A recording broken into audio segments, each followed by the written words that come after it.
termasuk Marcelino Ferdinand. Peluru-peluru cepat timnas Indonesia U23 untuk tembus pertahanan Guinea di laga playoff Olimpiade 2024 pelatih timnas Indonesia U23, Shin Tae-yong, layak memaksimalkan sejumlah pemain cepat andalannya untuk menembus pertahanan Guinea U23 pada laga playoff antar konfederasi.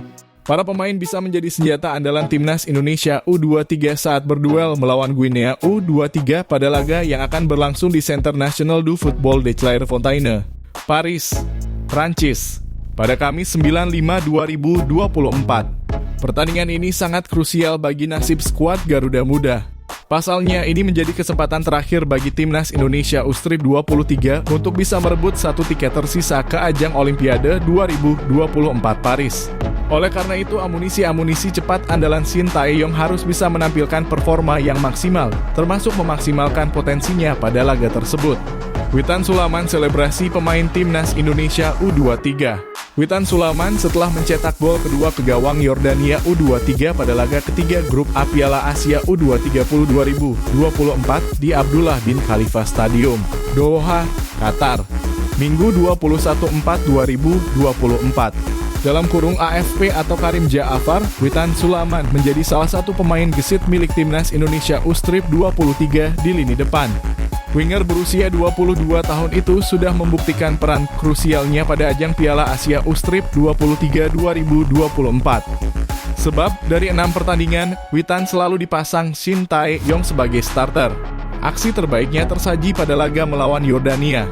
Dia saat itu sukses menyumbang 1 gol dan 1 assist.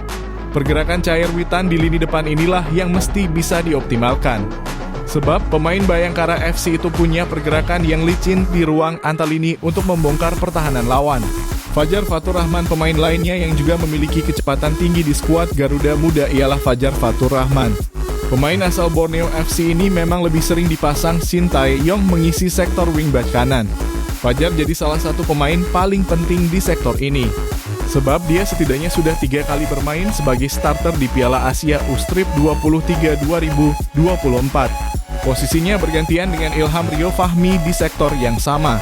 Namun potensi pemain berusia 21 tahun ini memang belum begitu maksimal. Padahal di level klub, Fajar bisa menyumbang 3 assist untuk Borneo FC. Fajar harus bisa lebih cermat dalam melakukan penetrasi. Marcelino Ferdinand terlepas dari banyaknya kritik yang dilontarkan publik pada laga terakhir Piala Asia U2030 2024. Marcelino Ferdinand tetaplah menjadi sosok pemain yang penting dan krusial di lini serang timnas Indonesia U23. Di usianya yang baru menginjak 19 tahun, Marcelino merupakan pemain yang cukup percaya diri dalam mengobrak-abrik pertahanan lawan. 1-2 kesalahan tak selayaknya menghilangkan kontribusi yang sudah diberikan untuk Garuda Muda.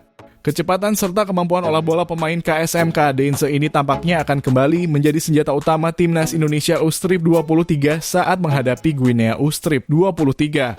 Seiring berjalannya waktu, dia akan lebih matang dalam decision making. Rafael Struijk juga menjadi salah satu pemain andalan timnas Indonesia U-Strip 23 yang punya kecepatan. Di Piala Asia U-Strip 23 2024, Rafael selalu memperoleh kepercayaan mengisi sektor ujung tombak skuad Garuda Muda. Pergerakan Rafael memang terhitung cerdik. Penetrasinya sempat menghasilkan hadiah penalti pada laga melawan Yordania. Dari pergerakannya pula lahir 2 gol saat melawan Korea Selatan di perempat final. Pemain berusia 21 tahun ini diharapkan bisa menjadi senjata berbahaya dalam duel melawan Guinea U-Strip 23. Pemain Ado Den Haag ini juga harus bisa memaksimalkan pergerakan-pergerakan licin untuk mengelabuhi lawan.